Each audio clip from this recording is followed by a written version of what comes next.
Welcome to Inside Gaming. I am Jack, and it is weekend roundup time. Well-known YouTuber Dunkey was accused this week of publishing a hit piece, oh my gosh, on Sonic Frontiers, which allegedly led to Metacritic users review bombing the game. The drama.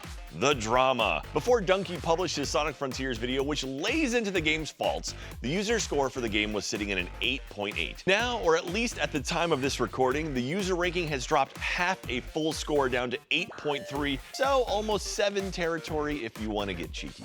It's right, 7.9 is basically, well, anyway. As you can imagine, Sonic fans are not incredibly happy, but did Dunkey actually cause this reduction in the score? Well, the short answer is Sonic Frontiers has been fighting an uphill battle since IGN revealed the first clip of gameplay back in May, but Dunkey's video certainly didn't help either. In typical Dunkey fashion, the video takes pointed jabs at the game's invasive tutorialization. That's a word, tutorialization, gated exploration, general jankiness, pop-in, and at one point there is a joke about Sonic being slower than a seagull. I mean, seagulls are pretty fast, but Sonic's a lot faster. There's an earnestness to most of the criticisms, but what probably has caused the most controversy here is at the end of the video, Dunkey holds up the Sonic Frontiers Metacritic user score and compares it to critically acclaimed games that have similar or worse user scores. The list of games includes Super Mario Odyssey, Hades, Sonic Mania, Metal Gear Solid 5, Breath of the Wild, Uncharted 4, Red Dead 2, and Elden Ring. Really? That Sonic Frontiers beats all of those? That's wild. Intended or not, it's a poke at Sonic fans that have a bit of a reputation for being, let's say, defensive? Sonic games have a history of achieving incredibly high highs, but abysmal lows, kind of like the Sonic movie 1 versus 2, sometimes with very long periods of time in between.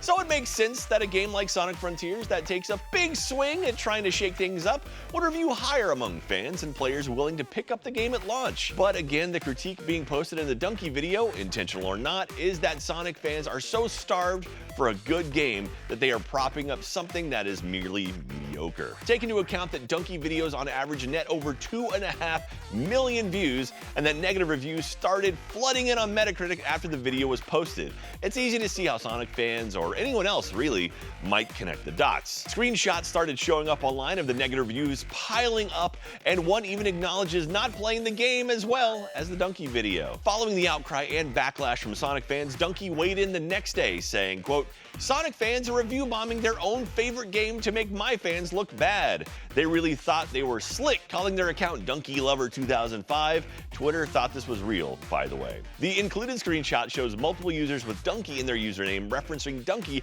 as the reason for giving the game a 0. Clearly these are not regular users on Metacritic, but whether they are Sonic fans or Dunkey fans remains a debate. Dunkey added, quote, "In the end, way more positive reviews are being left than negative, and is 90% Sonic fans leaving both. And my intention was just never to send review bombers. I just wanted to make an entertaining video on a game I didn't really like and was shocked by the user score, so I included it. I can't be alone in feeling crazy when seeing them." The responses, of course, sent people into even more of a frenzy. Of course, that's how it happens, with accusations flying back and forth over what games deserve what scores, who's actually review bombing Sonic Frontiers, and whether or not Dunkey should be held accountable for Frontiers being bombed in the first place. User scores on any platform, but especially Metacritic, can be hard to take seriously given how susceptible they are to manipulation, but the whole ordeal does call into question how much influence Dunkey and other popular content creators have over a game's real-world sales,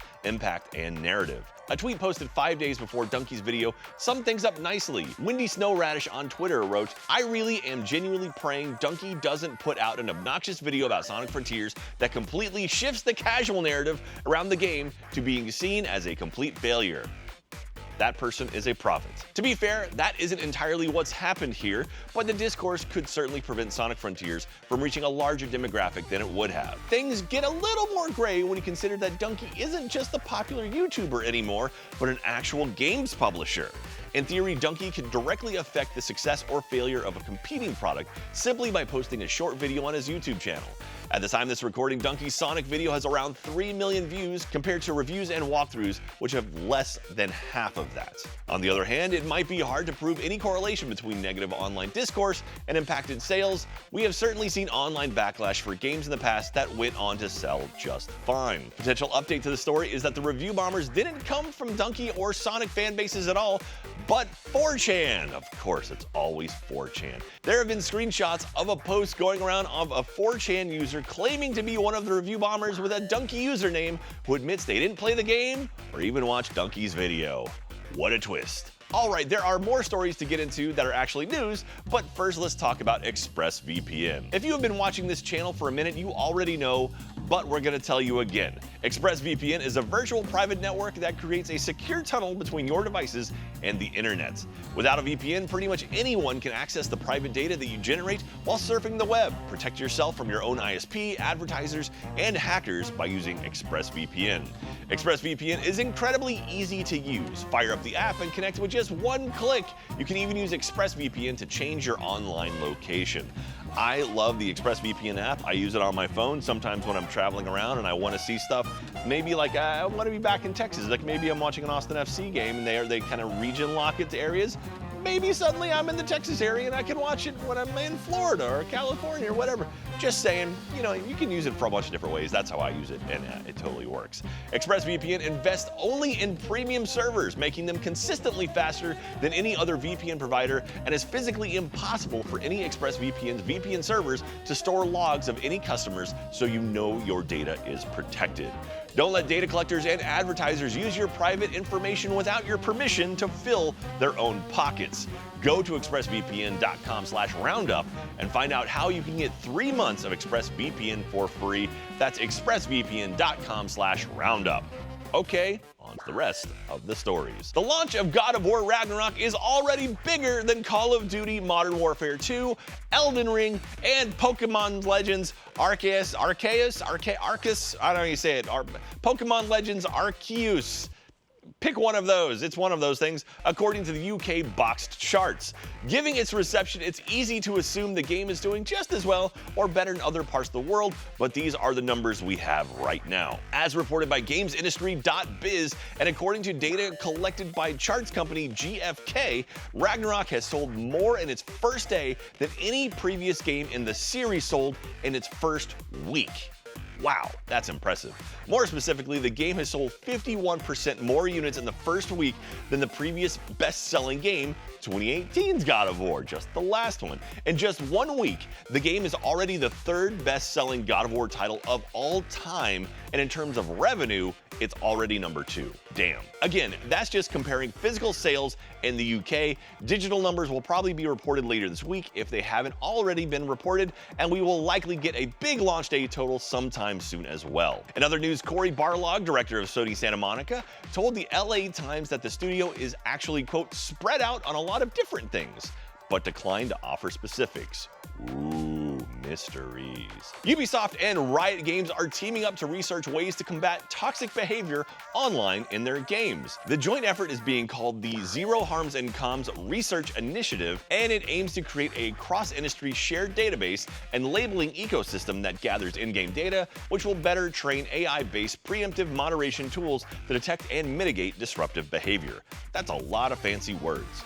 The duo plans to share their findings with the rest of the industry sometime next year. Yves Jacquer, do we know how to say his last name? Yves Jacquer,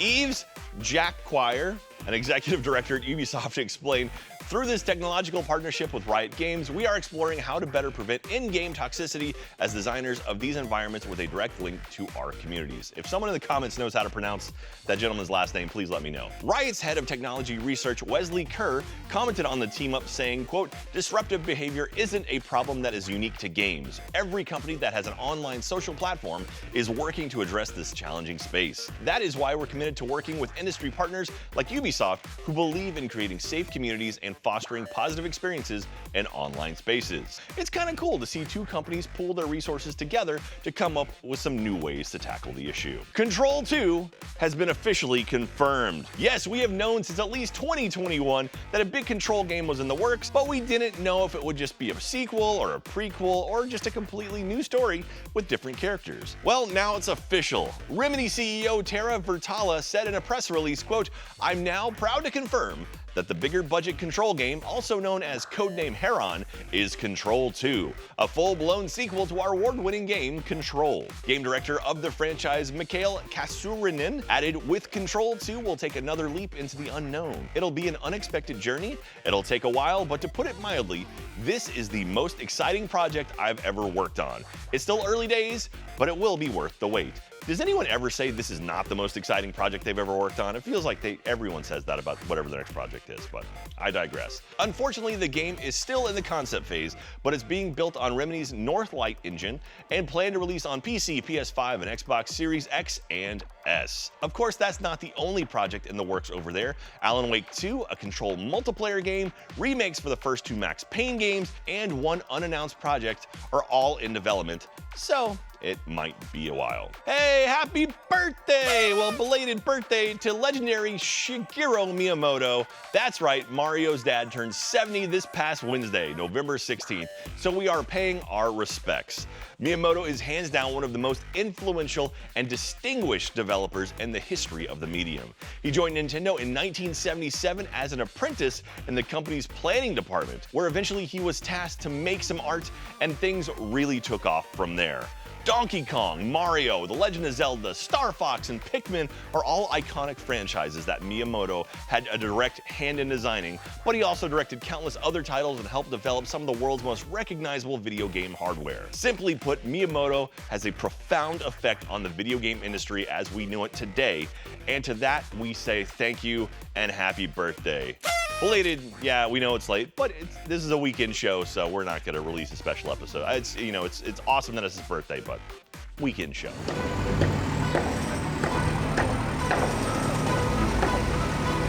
Now, let's talk about some comments. Last week, we talked about Doom composer Mick Gordon and the blog he posted detailing mistreatment and harassment he experienced while working with id Software, and specifically executive producer Marty Stratton, who allegedly outright lied to fans and what went down with the Doom Eternal original soundtrack. The whole thing really flipped everyone's interpretation of what was reported back in 2019. There was a hopeful comment from Chris Waggy who said, quote, "I really hope we get some manner of good solution out of this, because this whole issue has marred what would have been an otherwise perfect game and legacy." I totally agree with you. I'm a huge Doom fan. It's one of my favorite games I ever played as a kid.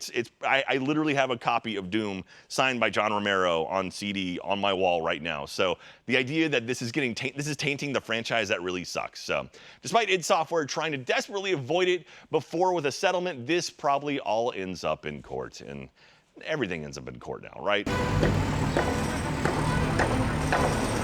All right, let's take a look at some new games coming out this week. Ship of Fools is a seafaring cooperative roguelite. Set sail, man the cannons, and battle sea monsters through the tempestuous seas of the archipelago. Archipelago. Are you fool enough to stop the aqua apocalypse? That's a bunch of weird words. Ship of Fools hits the PC, PS5, Xbox Series X, and Switch on November 22nd. Welcome to a new era of dance. We did it. We hit the new era, everyone. Yay! Just Dance 2023 edition. For the first time ever, dance to BTS with Dynamite and other top chart hits. My favorite BTS's song is the dancing one.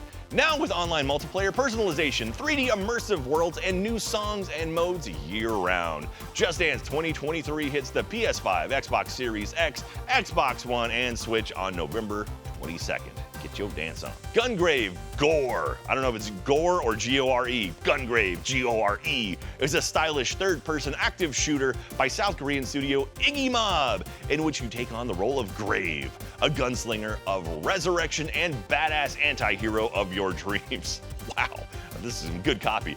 Mowing down tons of enemies and a gory ballet of bullets. That's beautiful. Well done. Gungrave Gore, or Gungrave G-O-R-E, hits the PS5, Xbox Series X, PS4, Xbox One, and PC on November 22nd. Evil West. A dark menace consumes the Old West, so you must fight your way solo or co-op through explosive combat against bloodthirsty monstrosities. Eradicate the vampiric hordes with your lightning-fueled gauntlets and become a Wild West superhero. Lightning Gauntlets. Evil West hits the PC, PS5, Xbox Series X, PS4, and Xbox One on November 22nd. That's a busy day. Dystera is a sci-fi based FPS survival game where players can cooperate or compete against each other on a destroyed Earth. Find a way to prevent extinction while still ensuring individual survival through looting, crafting, and building. Dystera hits the PC on November 24th. And that's gonna do it for today's episode. Thank you so much. That was only like 5 games. I'm used to doing like 30 games. This is great. I love it. Thank you so much. Hope you have yourself an amazing weekend, and we'll see you next week for more. Bye, everyone.